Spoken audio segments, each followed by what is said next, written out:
اقبال کہتے ہیں گرب اللہ الصمد دل بستائی،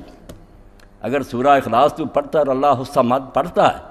اور اس کو سمجھتا ہے از حد اسباب بیگم بستائی، پھر سوچتا ہے کہ یہ اسباب نہیں ہے، یہ اسباب سمجھ کہتا ہے، سمجھ تو اس کو کہتے ہیں جو کسی سبب کا محتاج نہیں، وہاں کوئی نہیں کہ یہ چیز ہوگی تو یہ ہوگا، یہ چیزیں سب انسانوں کے لیے ہیں، جو محتاج اور کمزور ہے وہ سمجھ سارے اسباب سے بالا، اس اللہ سے اگر تیرا تعلق ہے تو کسی سبب کے بارے میں پریشان نہ، کچھ بھی نہ ہوگا اس کے حکم سے ہو جائے گا۔ اب میدان بدر میں آپ دیکھ رہے ہیں رسول اللہ کی ساری رات گزری،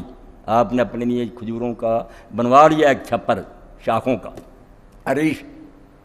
فوج میدان میں، اللہ کا رسول سجدے میں، حضرت علی کہتے ہیں جب میں گیا دیکھا حضور سجدے میں رو رہے ہیں، یا حی یا قیوم کہہ رہے ہیں، اور کہتے ہیں اللہ جو میرے بس میں تھا یہ 313 لے آیا، مگر ان کے پاس ہتھیار ہیں، گھوڑے ہیں، 1000 کی فوج ہے، یہ بیچارے نہتے ہیں۔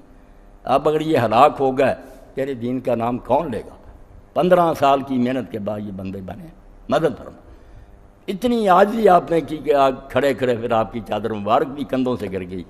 حضرت ابوبکر کو رحم آیا، انہوں نے آپ کو پکڑا کہ اللہ کے رسول بس کریں، اب اللہ آپ کو تنہا نہیں چھوڑے گا۔ بس یہی وقت تھا کہ جبریل علیہ السلام نازل ہو، انہوں نے کہا سیہزم الجمع ویولون الدبر، یہ لشکر شکست کھا جائیں گے اور یہ لوگ بھاگ جائیں گے پیٹھ پھیر پر۔ صبح ہی آپ نے میدان میں نکل کر چھڑی سے نشان لگا دیا کہ یہاں ابو جہل گرے گا، یہاں عتبہ گرے گا، یہاں شیبہ، اور وہ نامراد وہیں گرے، ایک رائی برابر نہیں ادھر ادھر مرے گے، وہیں گرے جہاں حضور نے بتایا،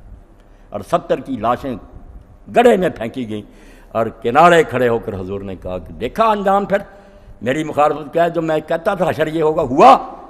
حضرت عمر رضی اللہ عنہ نے پوچھا یا رسول اللہ آپ نے بے جان لاشوں سے باتیں کرتے ہیں؟ فرمایا اللہ کی قسم عمر تم سے زیادہ سن رہے ہیں مگر اب جواب نہیں دینے کی انہیں توفیق، بول نہیں سکتے، میرے یہ کلمے نیزوں کی طرح ان کے دل پر۔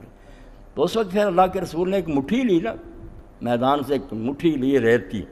شاہ تربوی کہہ کر پھینک، اور قرآن میں بیان آیا ہوا مار میں تیدر میں، جب وہ مٹھی پھینکی تھی تو نے پھینکی تھی، اس مٹھی سے کیا بننا تھا؟ ولیکن اللہ رما، ہاتھ تیرا تھا، کام تو اللہ کر رہا تھا، سارے اندھے ہو گئے، قتل ہوئے اور 70 قیدی ہوئے۔ تو اللہ اقبال یہ کہتا کہ یا تو اللہ الصمد نہ مان کہ اللہ کو اسباب کی ضرورت نہیں، تو یا پھر یہ سوچیں چھوڑ دے کہ یہ ہوگا یہ ہوگا، یہ سارے شیطان کے ڈراوے ہیں، تو اللہ کا نام لے کر مجدد الثانی کی طرح اٹھ کھڑا ہو، کام وہ خود ہی کرے۔